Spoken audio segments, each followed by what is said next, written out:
Have you ever tried to tell a secret, but then the story started to change as you told it? Imagine being a prince and a duchess with the whole world watching you every single day. This is a story about Harry and Meghan. It starts with a beautiful baby and ends in a very big, stressful court case. It's a story about why people began to doubt what they were seeing and how a perfect fairy tale started to feel like a movie script. We are going to look at how trying to control what everyone thinks can sometimes make things much harder. Get ready to see what happens when the loudest snap is the one that happens inside your own heart.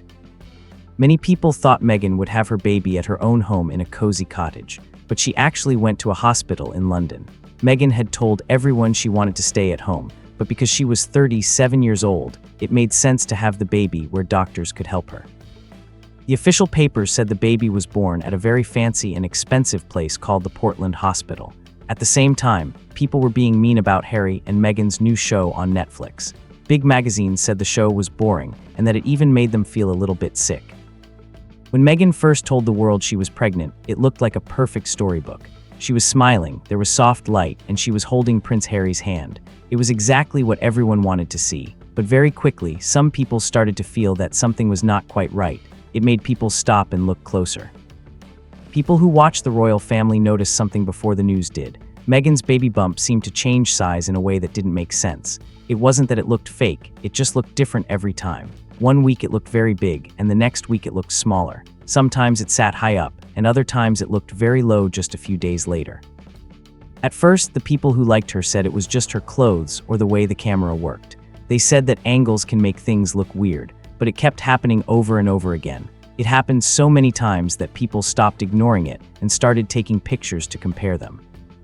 These rumors were hurting Meghan's relationship with the royal family. It was also hurting her own reputation. People were starting to feel like they couldn't trust what they were hearing about her, and they were getting tired of all the drama.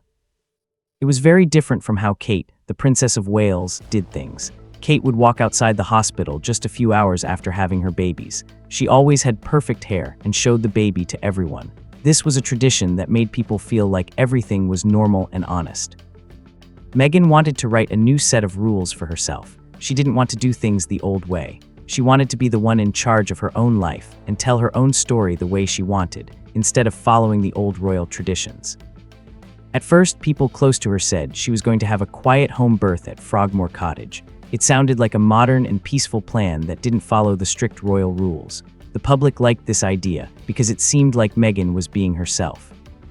But on May 6th, everything changed suddenly. There was no peaceful birth at home. Instead, she went to a hospital in London. Having a baby in a hospital is a normal thing to do, but the strange part was that no one explained why the plan had changed so fast. The hospital birth wasn't the real problem. The problem was the silence. No one told the public why the plan changed or if a doctor had given them new advice. Because they didn't explain it, people started to get very curious and began to have suspicious thoughts. When you tell a big story to the public, people expect you to tell them the truth when things change. If you stay silent, people start to think you are hiding something. This is when the internet started to look even closer at every single thing Meghan did. People began to rewatch every interview and zoom in on every photo. They wanted to see if they could find the truth. They looked at her baby bump and how she moved in every video to see if things matched up. Sometimes she moved very slowly, like she was being very careful, but other times she was walking upstairs very fast and moving around easily. Usually, being very pregnant makes it hard to move like that. This contrast made people raise their eyebrows and ask more questions. Then they waited 2 whole days before showing baby Archie to the world. In the royal family, tradition is important because it is a way of being honest with the people. When you break a tradition without a reason, people assume there is something you don't want them to see. Soon, some secret papers started going around online. They were supposed to show where Meghan was during her pregnancy. If the papers were real, they showed that she was at the doctor on days when she was actually at parties. No one said if the papers were true or false, so the rumors just kept growing. A man named Piers Morgan started talking very loudly about this. He said the whole pregnancy story was like a movie plan instead of a real life. He was very loud and seemed to enjoy showing clips and papers to try and prove that the story was staged. The strangest part was that Harry and Meghan didn't say anything back to him. Usually they were very quick to fix stories that weren't true, but this time they were silent. Even Harry didn't say a word, which was very strange for him because he always tried to protect his family. People started looking at their big interview with Oprah again. Piers Morgan said it looked like Meghan was acting. He thought her pauses and her tears looked like they were practiced. When people think you are acting, it is very hard for them to believe you are being sincere. Trust was slowly breaking. It wasn't just one big thing, but many small things that didn't add up. The silence and the changing stories made people feel like they were being tricked. Once you doubt someone, everything they do starts to look like a performance. This story moved from gossip into a real court case. This was very serious. In court, things stop being just noise and start being a legal risk. This was the moment everything changed because you can't just ignore a judge. Behind the scenes, Harry was very stressed. He felt like he was losing control of the situation. He was having long phone calls and meetings where he seemed very tense. He wanted to protect his family, but everything was getting much more complicated. Harry wanted to sue a newspaper to show they were wrong. He felt like the media had hurt his mom, and now they were hurting Meghan. He thought the case would be simple, but the court papers had some scary words in them that made his team worry. The papers mentioned that their public stories might not match up with their private messages. These were like traps hidden in the legal language. Once a court sees these questions, they become fair game for everyone to look at, including their private emails. His legal team wasn't sure what to do. Some wanted to keep the case small, while Harry wanted to fight a big battle. Harry was very angry and wanted to crush the stories, but his lawyers were worried about what else might be found. Harry got very upset and said no one should ever question his family. But in a courtroom, only facts matter. The court doesn't care about how much someone's feelings are hurt. They only care about what can be proven with real records. Every interview they ever gave was now a risk. Why did they say one thing then and another thing now? What looked like a simple choice years ago now looked like a big secret plan. People were asking what they were trying to hide. The judge asked for a simple explanation about why things didn't match. He didn't say they were lying, but he said that being clear was very important for the case. This was the law asking for real answers, and they couldn't just stay silent anymore. Harry went very silent when he heard this. He knew this wasn't just the media anymore. This was a judge, and a judge needs facts to make a decision. That night, Harry couldn't stop pacing around because he was so worried. Harry and Meghan had different ideas on what to do. Harry wanted to fight back hard. Meghan wanted to stay focused on her own message and her charity work. Their ideas on how to fix things were very different, and it was hard for them to agree. The newspapers could see that things were going wrong. Public support was starting to get thin. Even people who liked them were starting to ask why they wouldn't just tell the whole truth to make the rumors stop.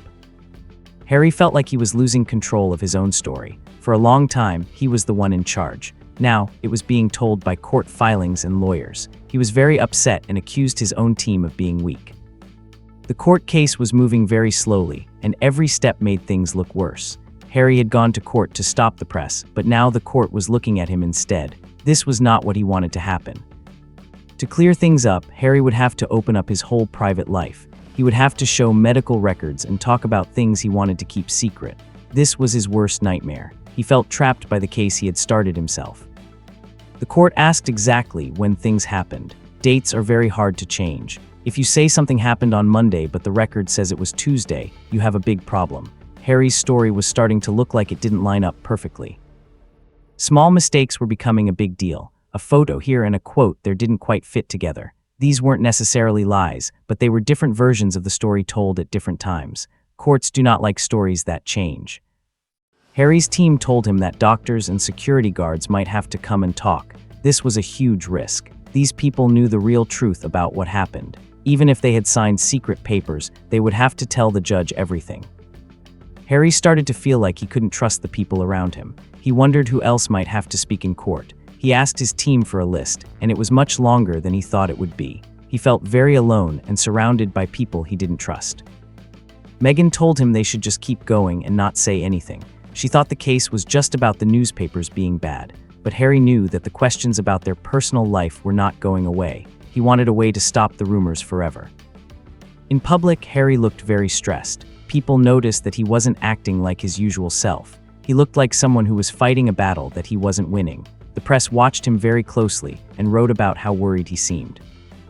A legal paper said that personal details were important for the case. This opened a door that Harry couldn't close easily. He asked if he could just stop the case, but his lawyers said that would just make him look like he had something to hide. Meghan focused on her charity work and stayed very busy. She wanted to look strong and like she didn't care about the gossip. She believed that if she just kept moving forward and doing good things, the problems would eventually go away. Lawyers were using very careful words to avoid giving real answers. Harry hated this. He felt it looked like they were being cowards. He wanted a strong line in the sand, but his lawyers told him that being too strong can sometimes make things break. The judge was getting tired of all the mystery. He wanted real facts so he could do his job fairly. This was not personal, it was just how the law works. But to Harry, it felt very personal and very scary to have to explain himself. In private, Harry started thinking about the past. He wondered if he had hidden too much, or if he had helped tell a story that wasn't totally true. He began to feel a little bit of guilt about how everything had been handled from the start.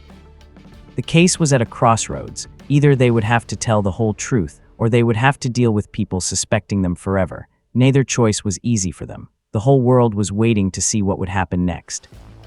By the final part of the case, everyone knew it was about honesty.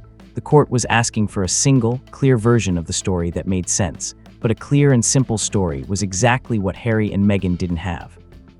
The word clarify was very scary for Harry. It meant he had to pick one version of the story and stick to it forever. He rewatched old interviews and realized how dangerous his own words had become now that a judge was listening. Meghan still thought her intentions were good. She felt that as long as she meant well, the small details didn't matter as much.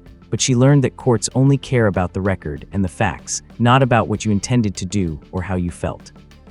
Harry and Meghan were dealing with the stress in different ways. Harry wanted to fix the trust with the public. Meghan wanted to keep control of their brand. This caused a quiet tension between them that made things even harder.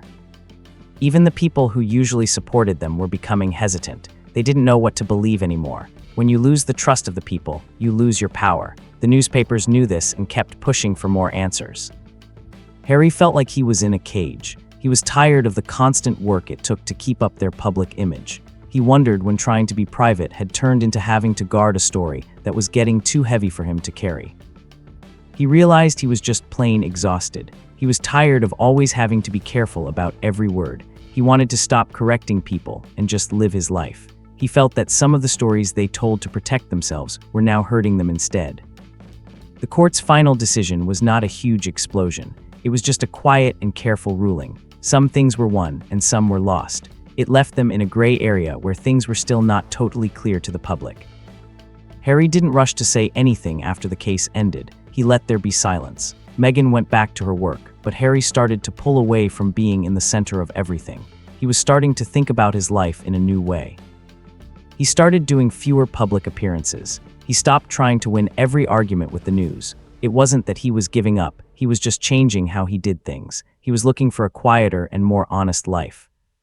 People will talk about this time for many years. They will argue about who was right and who was wrong. But for Harry, the lesson was that you can fight a lot of things, but you can't fight the truth once it starts to come out into the light.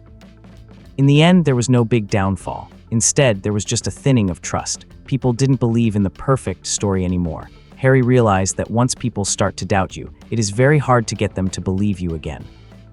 The noise of the world became a low hum that never really went away. Harry learned to hear it all the time. He realized that people were no longer just listening to him, they were checking to see if his story stayed the same. Meghan stayed strong and kept moving forward with confidence. She had new projects and big plans for the future. She looked the same to the world, but Harry felt different. He felt like they weren't always looking at the same goal anymore. One night, Harry sat alone and looked at all the papers he had been using to defend himself. He realized he didn't need them anymore. People had already made up their minds. He felt a sense of peace because he didn't have to explain himself anymore. He finally accepted that his story was messy and human. He wasn't a perfect prince, and his life wasn't a perfect fairy tale. He stopped trying to make the story look perfect and just started living it, flaws and all. Harry chose to stand on quieter ground. He focused on work that didn't need the world to believe a specific story. Slowly, the silence that he used to fear started to feel like it was the most honest thing he had in his life. Harry and Meghan's love had to change to survive all the pressure. They had to learn how to be together when the whole world was doubting them. They realized that they might never get everyone to agree, and they had to be okay with that. Harry learned that control is not the same thing as being clear. Sometimes the hardest part is letting go of the version of the story you think you have to protect. He finally let the story just exist, even if it was unfinished and imperfect. At the very end, Harry felt that being human was better than being perfect. He stopped trying to manage his legacy and just lived his life day by day. He found that in the quiet, he could finally be himself and feel at peace.